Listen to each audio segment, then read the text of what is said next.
초대교회는 굉장히 빠르고 강력하게 성장합니다. 우리는 초대교회를 딱 생각했을 때 성장이라는 단어를 반드시 생각할 수밖에 없습니다. 왜냐하면 사도행전에서 초대교회가 이와 같이 성장했다라는 이야기들을 굉장히 많이 하고 있기 때문이에요.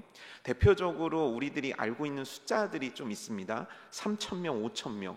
한 번에 베드로가 설교를 했더니 3,000명이 예수님을 믿기로 작정하고 회개했더라. 이런 역사들이 있었단 말이에요. 그래서 그런 숫자들은 우리로 하여금 초대교회에 얼마나 강력한 역사들이 일어났는지를 생각할 수 있게 한다는 거죠. 그런데 이런 성장은 사실 기대할 수가 있던 것이 아니었어요. 우리는 이제 성경을 오랫동안 보고 이 내용들에 대해서 익숙하지만 실제 우리가 처음으로 성경을 읽는 독자가 되었다고 생각해보고 마태복음과 누가복음, 요한복음, 마가복음을 읽었다고 생각을 해보세요. 그때 제자들의 모습은 어떠했죠? 사실 사복음서가 예수 그리스도께서 박해를 받으시고 순환을 당하신 이후에 그 부활의 놀라운 기사들을 말하고는 있지만 그 놀라운 부활의 크기만큼 제자들의 믿음의 크기나 제자들의 신앙의 크기가 보이지 않거든요. 그러니까 하나님께서 계획하신 대로 예수 그리스도를 이 땅에 보내셨고 예수 그리스도께서 구원의 문을 여셨고 부활하셨고 놀라운 승리를 하셨다. 여기까지는 우리가 기뻐할 만하지만 그 바톤을 이어받는 자들이 이들이어야 하는가? 그 바톤을 이어받는 것이 베드로여만 하는가? 그 도망가고 피하고 부활의 순간까지도 제대로 정신 차리지 않는 것처럼 보인 제자들이 이제 뭔가를 이어받아서 미래를 펼쳐나가야 하는가? 이렇게 생각했을 때 우리들의 마음속에는 석연치 않음과 불안감이 있을 수밖에 없다는 거예요. 왜냐하면 믿을 만한 어떤 것들을 보이고 있지 않기 때문인 거죠. 지금 설교 시작한 지 2분 됐는데 벌써 눈을 감으시면 저는 정말 어찌하리까. 그러니까 잘 생각해 보세요. 사도들은 사실 기대할 만한 사람들이 아니었다는 거예요. 근데 사도행전을 펼치고 나서 그들이 마가의 다락방이라고 일컬어지는 그곳에서 성령을 체험한 다음에 그들은 놀라운 사람들로 변화되었고 그들을 통해서 교회가 성장을 했는데 그 성장이 어느 정도 됐는지 그 놀라운 역사가 어느 정도 크기였는지를 사도행전의 저자는 숫자로 표현했단 말이에요. 처음에. 그래서 3,000이라는 숫자를 우리에게 알려주고 5,000이라는 숫자를 알려준 거예요. 근데 놀랍게도 그 이후에 이만큼 성장했다라는 게 숫자로 표현되지는 않습니다. 사도행전은 3,000명이 모였다, 5,000명이 모였다 이후에 더 이상 숫자를 얘기하지 않고 있어요. 왜일까요? 성장이 멈췄기 때문일까요? 왜일까요? 성장이 둔화됐기 때문일까요? 왜일까요? 예전만큼 어떤 폭발적인 역사가 만들어지지 않았기 때문일까요? 그렇지 않아요. 교회는 성장해야 되는 곳이에요. 하지만 교회는 숫자가 늘어나는 걸 성장이라고 얘기하지 않아요. 성장의 모습이지 그것이 궁극적으로 교회가 이루어야 될 마지막 골은 아니라는 거예요.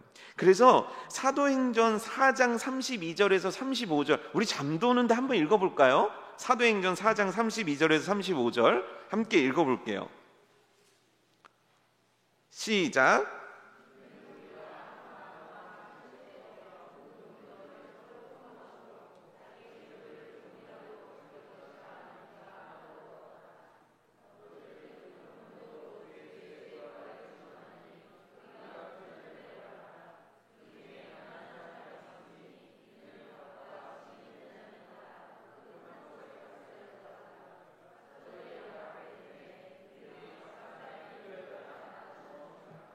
놀라운 역사죠. 이 부분을 통해서 우리가 볼 수 있는 건 뭐냐면 더 이상 교회에서 숫자를 얘기하지 않고 얼마가 늘었는가를 강조하지 않는 이유는 교회의 또 다른 성숙의 모습을 보여주고 있기 때문이에요. 그와 같이 사람들이 많이 안 모여요. 이제 성장이 끝났어요. 그와 같이 폭발적으로 사람들이 몰려들지 않아요가 아니라 교회는 그곳으로 머무는 곳이 아닙니다. 여러분, 교회의 성장은 그들의 신앙과 그들의 삶이 변화되는 것입니다. 그 변화라고 할 때 그 변화는 무엇이겠습니까? 예수 그리스도를 그리스도를 닮아가는 것입니다. 예수 그리스도를 닮아서 성숙해져 가는 것, 바로 이 모습을 초대교회의 성장에서 숫자 다음에 보여주고 있다는 거예요. 뭐냐면 예수님을 믿었다면, 모여서 그들이 회개했다면 그 다음에 그들 가운데 일어나야 될 일은 예수 그리스도를 닮은 영적 성숙의 모습들이 나타나야 된다는 거예요. 그렇다면 예수 그리스도를 닮아간다는 건 뭐를 의미하는 겁니까? 내가 예수님을 닮아갑니다. 이게 의미하는 건 뭐냐면 내가 예수님께서 나에게 해주신 말씀들을 순종하며 살아갑니다, 이 뜻이에요. 그러니까 우리가 예수님을 닮아가기 원합니다, 예수님 닮은 삶을 살기 원합니다는 뭐냐면 주께서 우리들에게 가르쳐주신 계명을 지켜나가는 게 바로 예수 그리스도를 닮아가는 모습이라는 거예요. 예수님께 한 사람이 질문을 던졌습니다. 그 질문의 내용은 뭐였냐면, 예수님, 성경에서 최고의 계명은 무엇입니까? 이 질문을 했어요. 성경에서 여러분 최고의 계명은 무엇입니까? 그냥 예수님이니까 당연히 대답할 수 있을 것 같지만, 어느 날 어떤 분이 저한테 오셔서, 목사님, 성경에서 어떤 말씀이 최고예요? 그럼 뭐를 어떻게 얘기할 수 있겠습니까? 다 중요한데, 다 성령의 감동으로 쓰여진 어마어마한 말씀들인데, 내 삶에 담기에 버거울 정도로 어마어마한 큰 말씀인데 제가 그거에 대해서 뭐가 최고라고 얘기할 수 있겠냐고요. 그럼 이게 최고라고 그러면 그럼 이건 최고 아닙니까? 이렇게 따질 수도 있는 거 아니냐는 거예요. 근데 거기서 예수님은 기가 막힌 말씀을 남기세요. 제가 읽어드릴게요. 내 마음을 다하고 목숨을 다하고 뜻을 다하고 힘을 다하여 주 너의 하나님을 사랑하라. 이게 첫 번째다.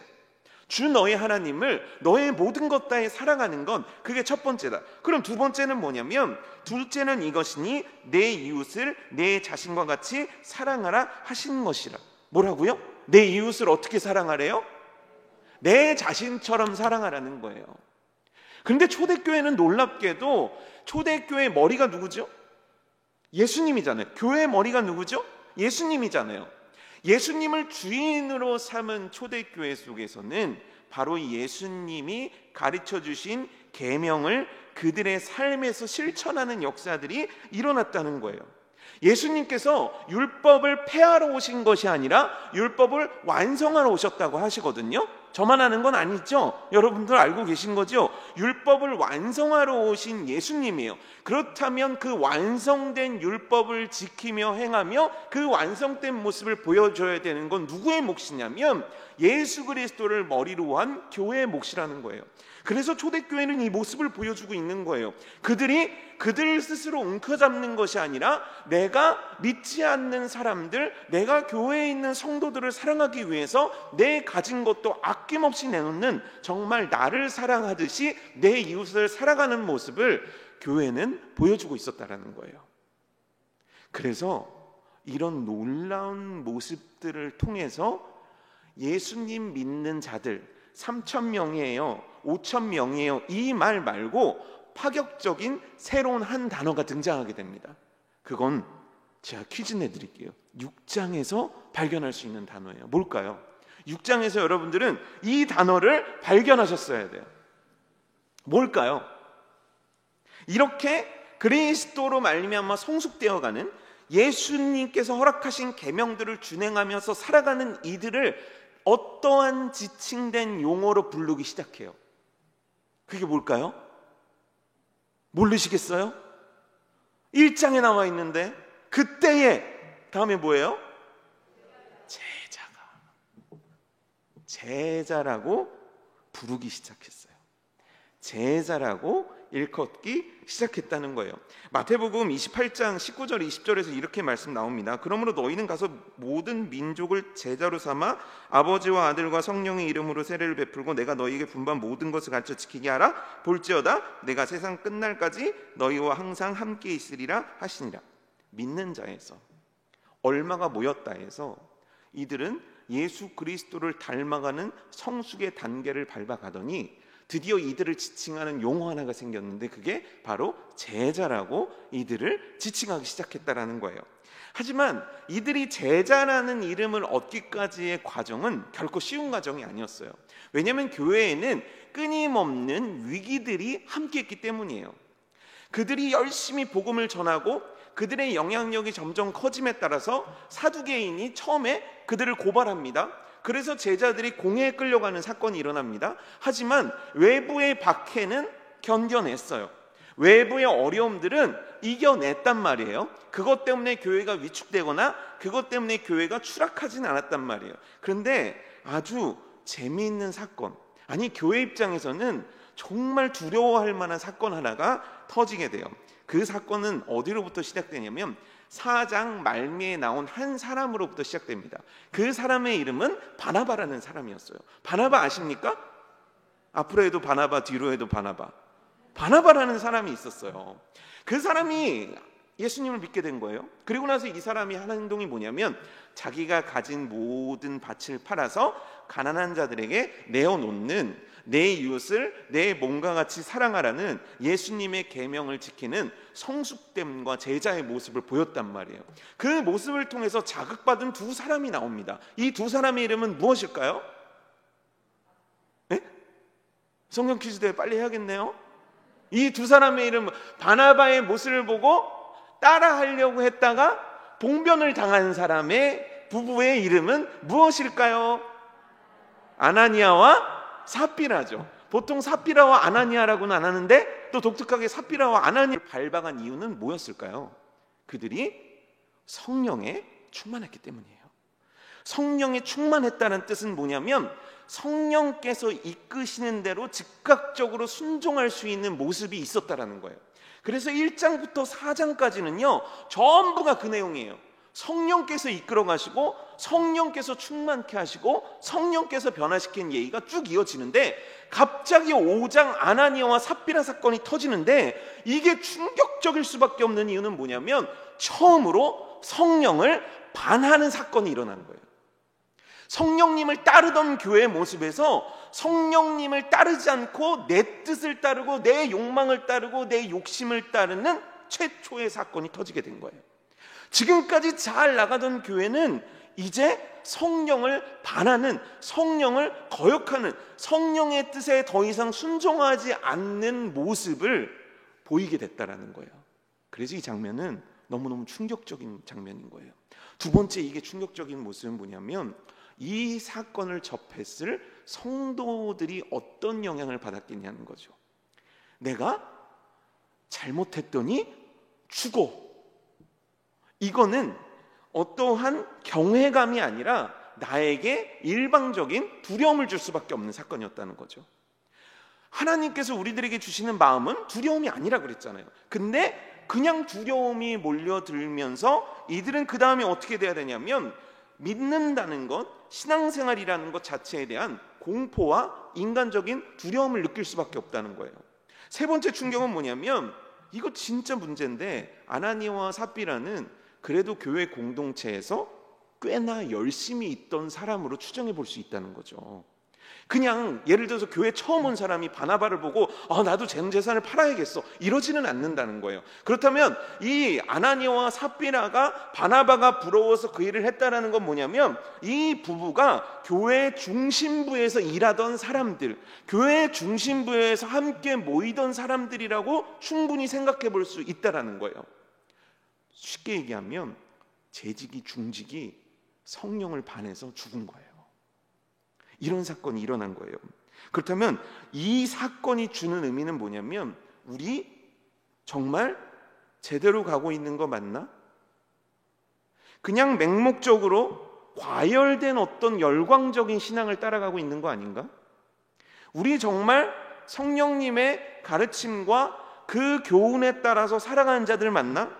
그냥 감동과 욕심도 구분하지 못한 채 인간적인 어떤 욕심들로 인해서 지금 발생되고 있는 일들이 또 없는가? 지금 그들의 모습 속에 위기감을 찾아볼 수 있다는 거죠. 너무 잘 왔는데 생각지도 않았던 어떤 사건이 터지고 나니까 그건 성도들에게 두려움을 줬고 성도들에게 내가 정말 잘하고 있는가라는 퀘스천 마크를 주었을 뿐만 아니라 성령을 반하게 하는 사건으로 교회의 위기가 다가올 수밖에 없었다는 거예요. 그런데 말입니다. 이 위기에서 성경이 내리고 있는 결론은 너무 달라요. 우리 5장 11절 한번 읽어보실래요? 5장 11절 시작.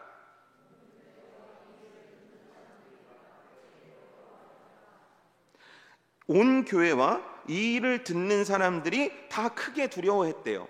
이 기사를 적은 의도는 뭐냐면 이 저자가 지금 뭘 얘기하고 싶냐면 이 사건이 이 공동체에게 이와 같은 파급 효과를 줬다는 얘기를 하고 싶은 거예요. 근데 그 파급 효과가 뭐냐면 크게 두려워했다라는 거예요. 근데 이 두려움은 제가 아까 앞에 말씀드린 그런 두려움이 아니에요. 이 두려움은 뭐냐면 하나님이 두려우시구나, 성령님은 정말 살아계시는구나, 하나님에 대한 경외감의 두려움, 전혀 다른 거룩한 두려움이 이들에게 들어왔다라는 거예요. 그러면서 이들은 생각했다는 거예요. 우리가 하나님을 믿는 데 있어서, 성령께 순종함에 있어서, 그 충만한 인생을 삶에 있어서 거짓과 방종과 위선은 있어서는 안 되겠다라는 큰 교훈을 얻게 된 거예요. 그리고 나서 놀라운 결론이 또 하나 펼쳐지게 됩니다. 5장 12절이거든요. 그 아래 한번 읽어볼까요? 시작.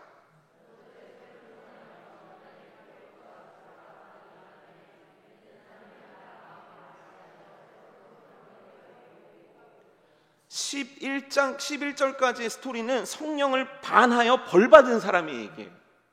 성령대로 뜻한, 성령께서 이끄신 대로 순종하지 못하여 벌받은 사람의 얘기가 나왔는데, 이 일을 통해서 크게 경각심을 갖게 된 교회 가운데는 오히려 더 성령의 강력한 역사가 임하게 됐다는 거예요. 분명히 위기이고 교회를 흔들 만한 상황이었지만 이 상황 속에서 교회는 어떻게 되었는가? 오히려 정반대의 결과가 나타났는데 사도들을 통하여 민간의 표적과 기사가 많이 일어났다는 거예요. 그리고 나서 두 번째는 뭐냐면 공포와 두려움에 흩어지는 것이 아니라 믿는 사람들이 많이 모이게 되었는데 어디서 모였대요? 어디요? 솔로몬 행각이에요. 이게 성전 동쪽에 위치한 뜰이었는데 이방인들도 모일 수 있는 곳이었다고 해요. 그러니까 왜 우리 옛날 그 뭐 로마 영화 같은 거 보게 되면 지붕 있고 기둥 있고 옆에 벽 없는 그런 건물들 보신 적 있으시죠? 그렇죠? 바람 송송 통하게 된 그게 바로 솔로몬 행각이에요. 여기서 이방인들도 모이고 여기서 뭔가 영향력 있는 사람들이 연설도 하고 어떤 영향력 있는 공동체들이 모이던 자리였다는 거예요. 근데 이제 어떻게 되었는가? 이 초대교회 교인들의 영향력이 어떻게 되었는가? 성전 동쪽의 솔로몬 행각에 모일 정도로 이들은 강력한 영향력을 가진 그 예루살렘 그 어떤 집단보다도 응집력 있고 파워가 있고 능력이 있는 공동체로 성장하고 있는 그들의 규모의 모습을 보여주는 거예요. 근데 여기서 또 하나 사건이 일어나요. 뭔가 좀 잘 될 만하면 또 위기가 생깁니다. 보세요. 솔로몬 행각에 모여요. 그래서 사람들이 사도들의 이야기를 들으면서 막 감동을 받는단 말이에요. 그러니까 막 그 모습을 보면서 야, 정말 잘 됐다, 이렇게 하나님의 말씀이 정말 잘 전달되는구나. 대제사장이 그렇게 생각했겠습니까? 아니에요. 대제사장 마음이 꼬이기 시작하는 거예요. 내가 할 때는 안 모이더니만 저 사람들이 하니까 모이네. 이러다 정말 큰일 나는 거 아니야? 이러다가 쟤네들 또 반란 일으켜서 대제사장인 나를 위협하는 거 아니야? 왜냐면 쟤들이 추종하는 예수를 내가 죽였으니까 이거 죄 나한테 덤태기로 오는 거 아니야? 안 되겠다, 이들의 싹을 잘라야겠다. 그래서 어떻게 하냐면 이들을 잡아들이기 시작합니다. 33절에 이렇게 나와요. 그들이 듣고 크게 놓아요 사도들을 없이하고자 했다는 거예요. 그래서 그 전에는 없던 한 가지 사건이 일어났는데 40절에 어떤 사건이 일어나냐면 사도들을 불러다가 채찍질을 했대요. 채찍을 맞았다라는 거예요. 처음으로 육신에 손상을 입기 시작한 거예요. 잘못했어요? 너 그러지 마, 너 진짜 혼난다. 그리고 쫓겨났는데 이제는 어떻게 되냐면 맞았다는 거예요. 이 맞았다라는 건 뭐냐면 행정적인 절차와 법에 따라서 처벌받았다는 거예요. 그러니까 이들이 처벌을 받는 대상이 되었다라는 거예요. 그렇다면 그 처벌은 계속 이들의 말을 듣지 않는다면 점점 강해지게 될 거고, 제자들과 교회와 이 사도들은 더 큰 위험에 빠질 수밖에 없는 거 아니겠습니까? 그런데 5장 41절에 우리 요거 한 번 더 읽어봐요. 5장 41절 시작.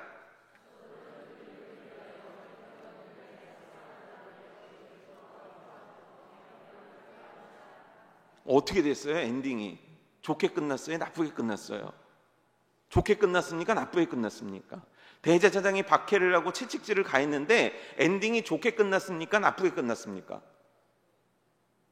이 쉬운데? 어떻게 됐어요? 제자들 입장에서 이게 해피엔딩입니까? 새드엔딩입니까? 교회 입장에서 이건 해피엔딩입니까? 아주 비극적인 결론으로 치달은 겁니까? 네? 해피, 그렇죠. 해피예요. 해피가 아닌데 해피로 끝나요. 분명히 실패될 수밖에 없는데 실패로 끝나지가 않는 거예요. 교회가 무너질 만한 사건들인데 교회가 무너지질 않는 거예요. 오히려 이건 더 놀라운 성장과 그들의 영적인 변화와 그들의 영적인 놀라운 폭발력으로 이어지게 되는 게 초대교회 사도행전에서 보이는 고난과 어려움이었어요. 어려움은 무너뜨려야 돼요. 그게 정상입니다. 그래서 우리들은 어려움을 싫어하는 거예요. 내 인생과 내 신앙과 내 삶이 무너질까 봐. 그렇지만 교회는 분명한 어려움이 있었음에도 불구하고 이것들이 어려움으로 끝나지 않고 하나님의 놀라운 역사로 더 성장하는 계기가, 더 성숙하는 계기가, 더 놀라워지는 계기가 나타나는 거예요. 근데 41절에서 그냥 스토리가 끝나지 않고 이 41절에 그 전의 박해가 어마어마한 결과로 나타나게 돼요. 어마어마해요. 뭐라고요? 여러분들 어마어마하다 할 때 어마어마 이러십니까? 어마어마해요. 어떻게 해요? 그래요. 그 어마어마한 결과는 42절에 나와 있어요. 한번 보세요. 42절 우리 읽어볼까요? 시작.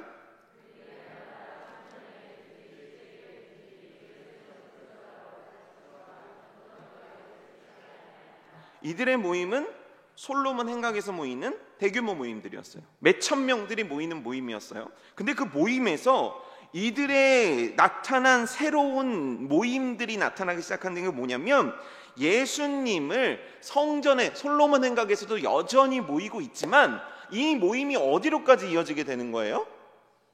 어디로 이어지게 돼요? 집. 어디요? 그래서 이 모임이 우이중앙교회는 뭐라고 그러는 거예요? 목장이라고 그러는 거예요. 그래서 목장 모임을 어디서 모이는 게 국룰이에요? 네? 집.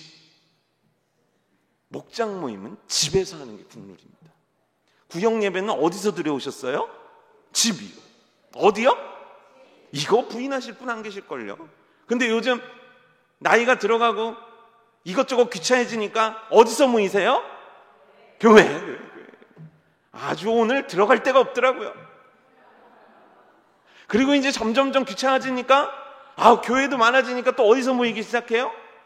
커피숍에서 모이고 식당에서 모인단 말이죠. 근데 원래 우리들은 어디서 모여왔던 사람들이에요? 그럼 이제 코로나가 이제 완전히 이제 사라지게 되면 우리는 어디서 모이기를 힘써야 될까요? 어느 집에 모여야 될까요? 목자집? 아니요. 어느 집? 우리 집.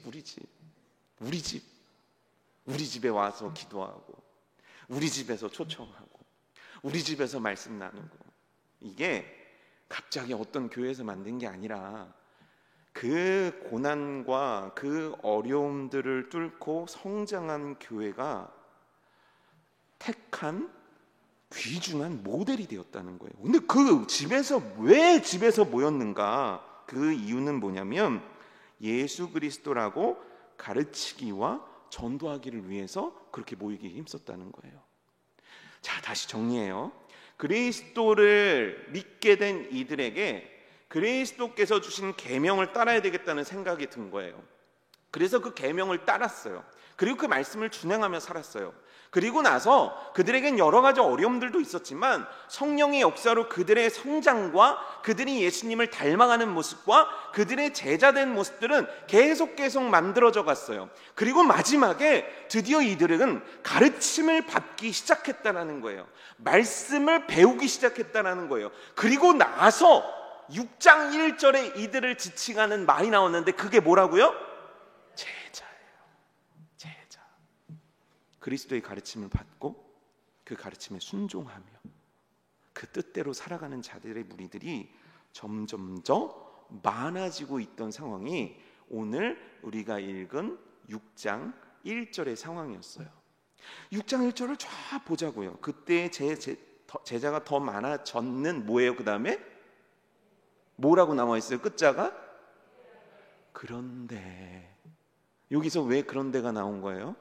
제자가 더 많아지고 또 막 쫙 잘 나가는데 그런데 그럼 그 이후의 사건이 좋은 사건이에요? 나쁜 사건이에요? 나쁜 사건이죠.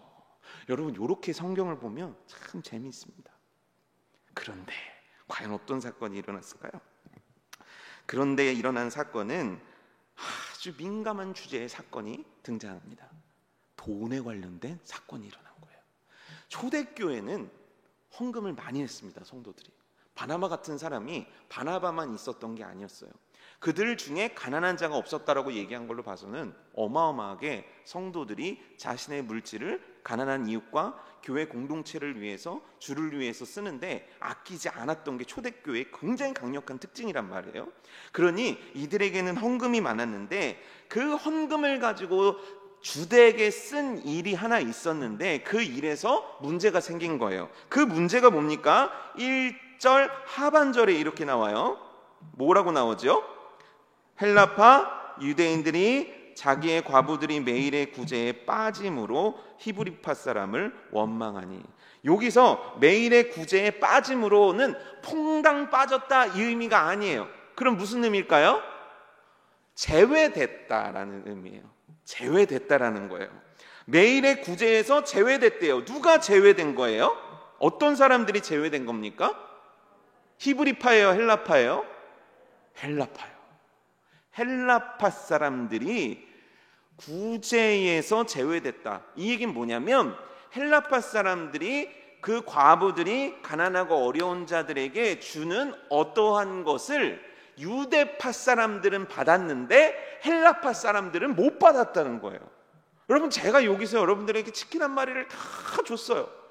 근데 여기 앞에 계신 이경훈 목사님만 빼놓고 줬어요. 그 이경훈 목사님 마음이 어떻겠어요? 감사합니다 목사님 이렇게 생각할까요? 아니면 마음이 서운할까요? 물론 이경훈 목사님은 티를 안 내시겠지만 아마 저 같으면 서운할 거예요. 그리고 어떻게 복수를 하지? 의자에 압정이라도 깔아놔야 되나? 이런 생각을 했을 수도 있어요. 전 못됐으니까요. 그런데 이 사건이 일어난 배경을 좀 살펴봐야 돼요. 왜 교회에 히브리파와 헬라파 무슨 파가 나오냐? 이게 뭐냐면 히브리파는 뭘 뜻하냐면 유대인들을 뜻해요. 그 땅에서 자라서 그 말을 쓰는 사람들, 유대인의 언어를 아는 유대인 사람들을 뜻하는 거예요. 그럼 헬라파는 헬라에서 온 사람들이냐? 맞아요. 그런데 이 헬라 사람들은 누구냐면 어떠한 일로 인해서 유대인들이 외국에 나가게 된 거예요.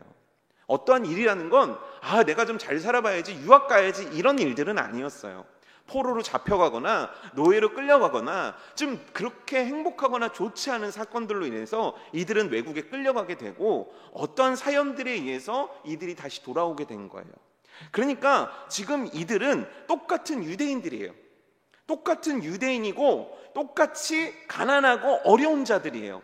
그런데 이들 사이에서 발생한 사건의 배경에는 또 하나가 있는데, 그게 뭐냐면 원래 유대 사회는 구제를 잘 해요. 그래서 유대인들은 어떤 구제를 하게 되냐면 매주 금요일이 되면 계산을 해가지고 총 14끼, 14끼면 하루에 몇 끼씩 먹어야 돼요? 14끼면은 7일로 치면 하루에 몇 끼씩 드셔야 돼요? 2끼씩 드셔야 되죠. 그쵸? 왜 2끼예요? 3끼가 아니라? 옛날에는 3끼를 우리가 챙겨 먹기 시작한 거는 얼마 되지 않은 거거든요. 원래는 사람이 2끼만 챙겨 먹었었단 말이에요. 그래서 우리가 3끼를 챙겨 먹고 나서 어떤 일이 일어났죠? 얼굴이 커지기 시작한 거죠. 이때는 2끼예요. 그래서 7이 14, 금요일이 되면, 금요일이 주말이잖아요. 그 다음 날이 안식일이니까 금요일이 되면 12끼를 해결할 수 있는, 7이 14, 14끼를 해결할 수 있는 돈을 그들이 모여있는 과부들과 가난한 자들이 모여있는 그곳에 적선하는 것, 이게 유대 사회에서의 구제의 방법이었어요 당시.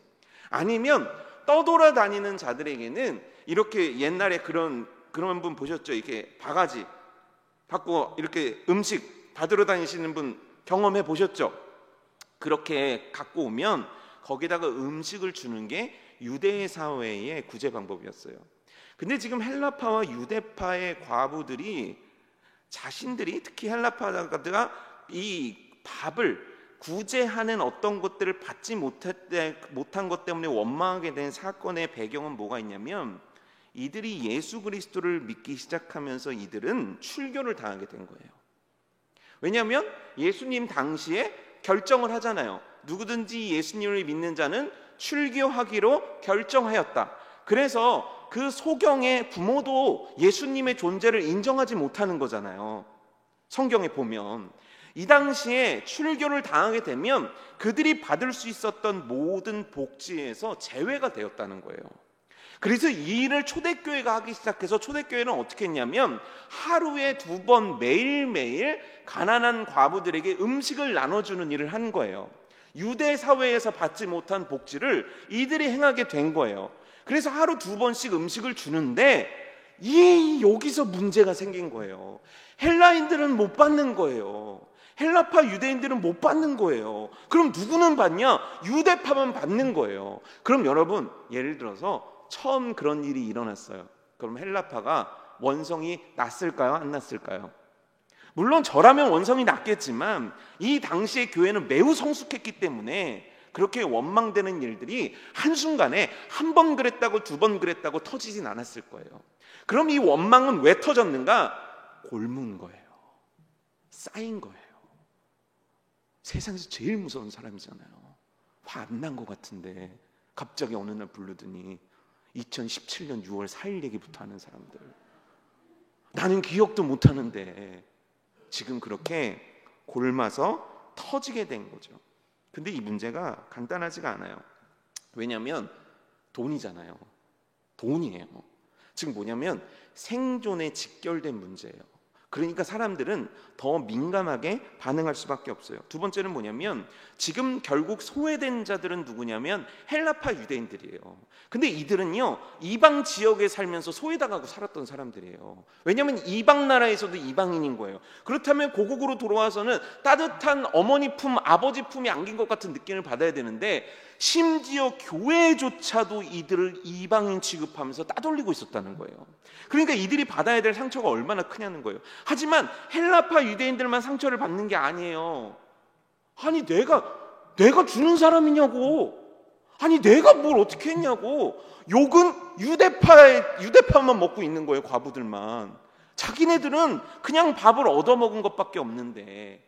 그러니까 이 갈등과 이 문제는 어떻게 쉽게 해결할 수 있는 문제가 아니었다는 거예요. 매우 골치 아파요. 만약 이걸 이대로 두다가는 진짜 분열이 날 거예요. 교회가 쪼개질 거예요. 교회가 어떤 식으로든 큰 다툼이 일어날 수밖에 없을 거예요.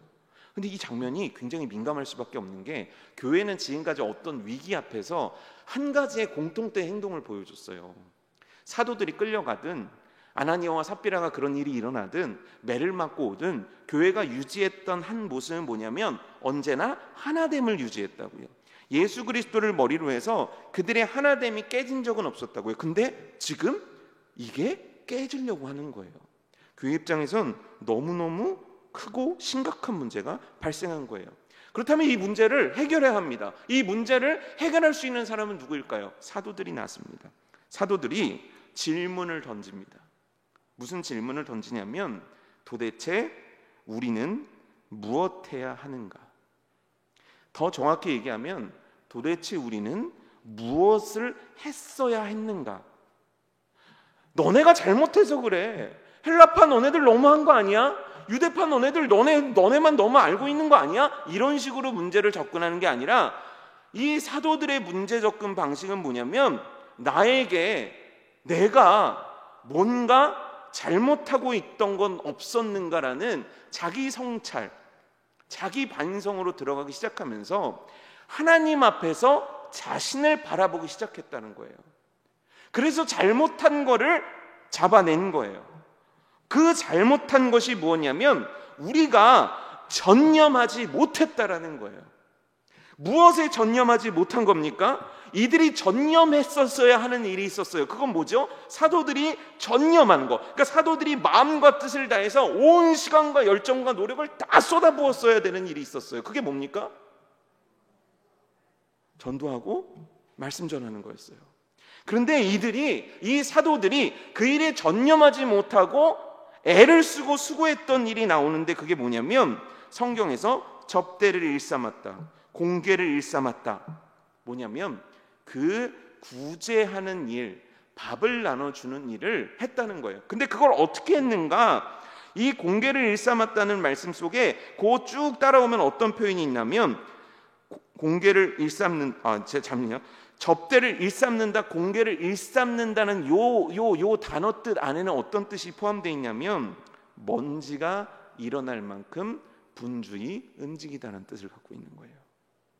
일삼았다는 거예요. 근데 그거에 먼지가 날 만큼 어마어마하게 분주히 했다는 거예요.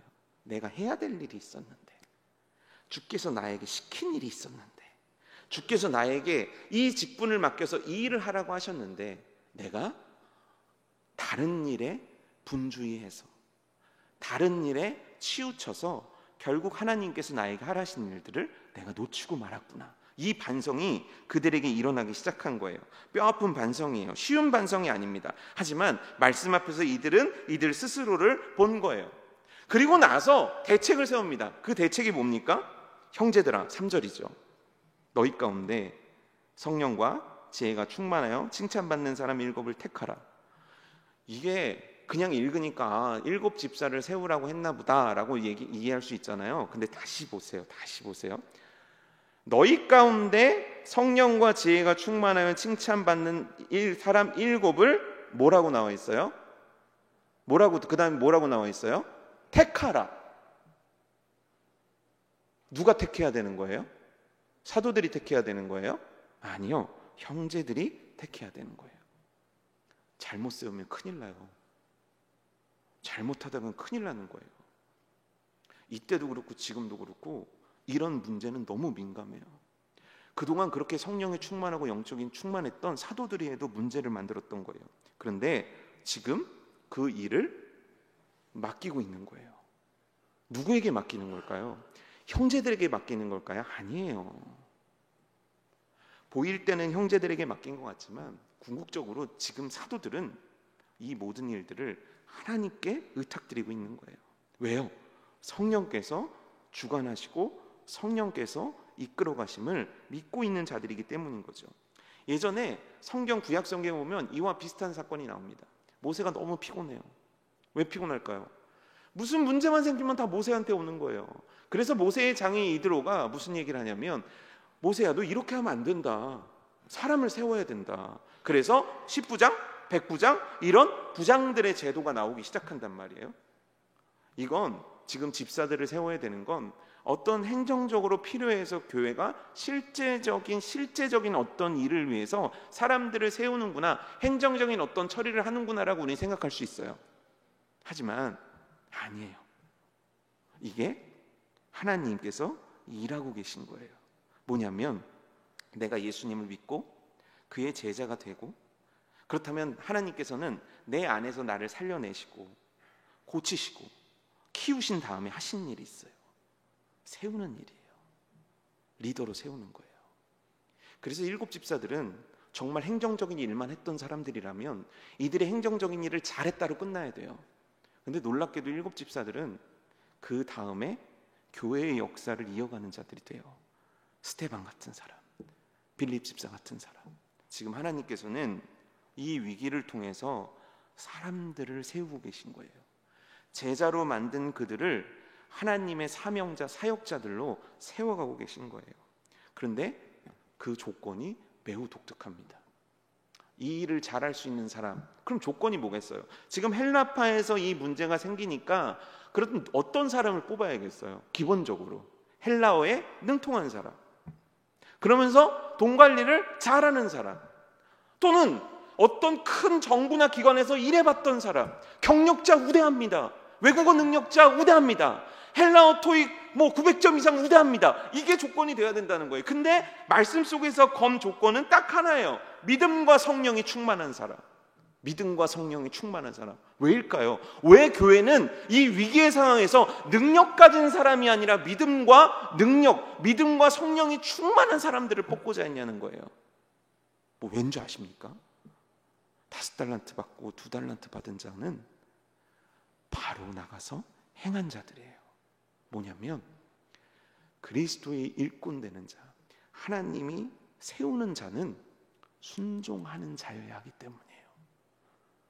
결국 일곱 집사는 믿음과 성령이 충만하여 하나님 말씀에 순종하는 자들, 그들이 뽑힌 거예요. 근데 결과가 놀라워요. 헬라인들이 뽑혀요. 그리고 이 문제는, 헬라파와 유대파의 문제는 성경 어디에도, 구제에 관련해 헬라파와 유대인의 문제는 성경 어디에도 더 이상 언급되지 않아요. 왜냐하면 7절에 이와 같은 결론이 났기 때문이에요. 우리 7절 한번 읽어보실래요? 시작.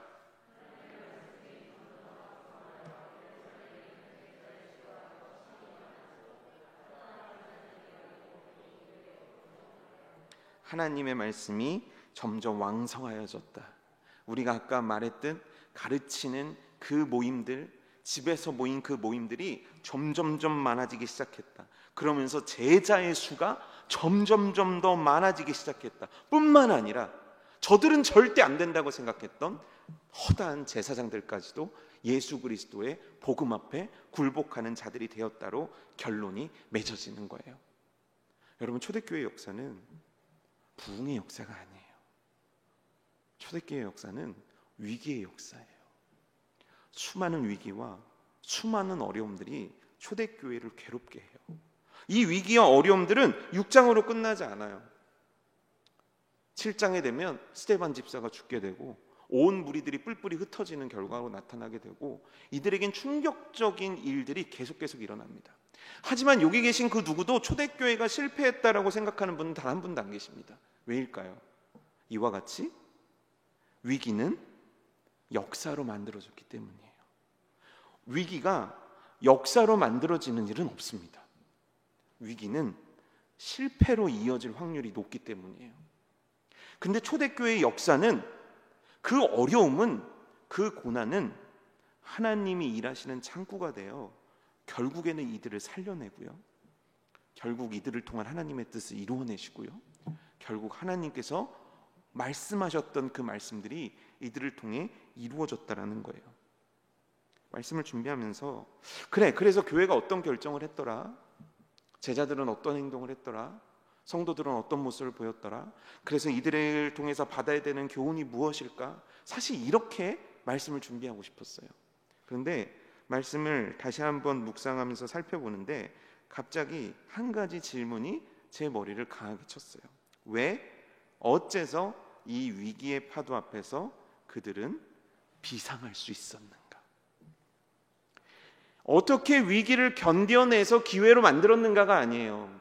어떻게 이들은 위기 앞에서, 크나큰 어려움 앞에서 교회라는 곳은 더 높게 비상할 수 있었는가? 그리고 나서 제 삶을 다시 돌이키면서 생각해 보게 됐던 거예요. 분명히 제게도 위기가 있었다는 거죠. 분명히 저란 한 사람이 40여 년을 넘는 세월 동안 정말 좋고 행복하고 기쁘고 내 인생이 정말 플러스가 되고 모든 게 다 완벽했던 때는 거의 존재하지 않았다는 거예요. 그렇다면 그 위기들은 뭐였냐면 나를 무너뜨리기에 충분한 일들이었었다는 거예요. 대단한 어떤 것이 아니어도 매일의 신앙 가운데서 나에게 닥쳐오는 일들은 나를 엄청나게 성장시켜주고 나를 엄청나게 행복하게 해주고 나로 하여금 어마어마하게 하나님의 기쁨을 누리게 할 만한 일들은 인생 가운데 그렇게 많지 않았다는 거예요. 초대교회도 마찬가지였고 저의 삶도 마찬가지였다는 거예요. 그런데 저는 계속 성장했어요. 죄송합니다. 성장한 모습이 이것밖에 안 돼서. 하지만 저는 놀랍게도 숱한 위기와 어려움들 속에서 단 한 번도 성장을 멈추지를 않았어요. 제가 엄청 똑똑해졌다 이 얘기를 하는 게 아니에요. 저의 믿음이 한 번도 사라진 적이 없었고 제가 주를 향한 열심이 한 번도 잿더미 위에 앉아본 적이 없어요. 그건 생각해보건데 근데 그거 제가 한 게 아니에요. 왜냐하면 저는 교훈에 민감한 사람이 아니거든요. 저는 어떤 위기에 대처 능력이 강한 사람이 아니거든요. 초대교회도 마찬가지예요. 다 처음 겪는 일이에요. 아나니아와 삽비라 처음 겪는 일이에요. 대제사장한테 가서 끌려서 채찍에 맞는 일도 처음 있는 일이에요. 유대 파일라파도 처음 있는 일이에요. 이들이 어떤 지혜가 있어서 그것들을 잘 대처하고 이겨나간 게 아니란 말이에요. 그럼 도대체 뭐냐는 거예요. 그리고 보니까 사도행전은 어마어마하게 많은 인물들이 나오지만 주인공은 누구죠? 성령님이더라고요. 사도행전 속에서 기라성 같은 믿음의 사람들의 이름이 어마어마하게 많이 나와요. 하지만 그들이 뭘 한 게 아니에요. 주인 되신 주께서 그렇게 해주신 거예요. 그때 말씀 한 구절이 떠오르더라고요. 시편 23편. 너무 익숙한 말씀이잖아요. 계속 여호와는 나의 목자신 나오다가 갑자기 다윗이 이렇게 얘기를 해요. 내가, 갑자기 주어를 내가로 바꿔요. 그러면서 하는 얘기가 뭐냐면, 내가 사망의 음침한 골짜기로 다니게 될지라도 내 실수와 내 잘못으로 내가 살다 보니까 여호와께서는 항상 푸른 초장으로 나를 인도하시는데, 내가 교만하고 내가 어리석고 내가 밀어내서 설사 내가 잘못해서 위기를 만났다는 거예요. 근데 그게 얼마나 큰 위기냐면 사망의 음침한 골짜기 같다는 거예요. 그 인생의 위기란 위기는 다 겪어본 다윗이 그가 생각해도 기가 막힐 정도의 어려움이었다는 거예요. 근데 거기서 그가 이렇게 고백하는 거예요. 내가 해를 당할 것을 나는 두려워하지 않는다는 거예요. 왜입니까? 도대체 왜입니까? 다윗이요, 그대는 왜 이 순간에서 어떤 해도 받지 않을 거라고 믿고 있습니까? 주의 지팡이와 주의 막대기가 나를 안위하시기 때문입니다. 이 고백을 할 수 있는 존재는 이 지구상, 이 우주상에 크리스천밖에 없다는 거예요. 왜 나는 내 인생의 그 어려운 과정 속에서 성장할 수 있었는가? 왜 이렇게 목사가 돼서 주의를 할 수 있었는가? 주께서 나를 그 지팡이와 막대기로 안위하셨기 때문이라는 거죠. 주께서 나를 붙잡아주고 계시기 때문이라는 거죠. 내가 그것이 폭풍일지언정, 내가 그것이 골짜기일지언정, 그것이 중요한 것이 아니라 주께서 나를 붙잡고 계시다는 거예요. 어떻게 초대교회는 어려움을 이겨냈습니까? 이 지혜로운 선택입니다. 그들이 이와 같은 반성을 했기 때문에 아니에요. 그거를 만들어내신, 그들로 하여금 그것들을 선택하게끔 막대기로, 지팡이로 이끌어주신 주의 역사예요. 오늘 어디에 계십니까? 덮치는 지체만한 파도 앞에 계십니까? 오늘 도무지 감당 못할 어려움과 시련 앞에 계십니까? 이 어려움과 시련을 누군가한테 쏟고 싶은 그 미움과 그 분노가 여러분들 가운데 가득하십니까? 아니요. 잊지 마십시오. 주의 지팡이와 막대기가 우리를 안위하고 계십니다. 폭풍 속에서 주를 바라볼 수 있는 사람, 위기 가운데 주님을 의지할 수 있는 사람, 위기 가운데 나의 주인이시여, 나의 아버지시여, 나를 도우소서 외칠 수 있는 그 하나님의 자격됨으로, 하나님의 자녀의 그 자격됨으로 살아내리는 여러분 되기를 주님의 이름으로 축복합니다.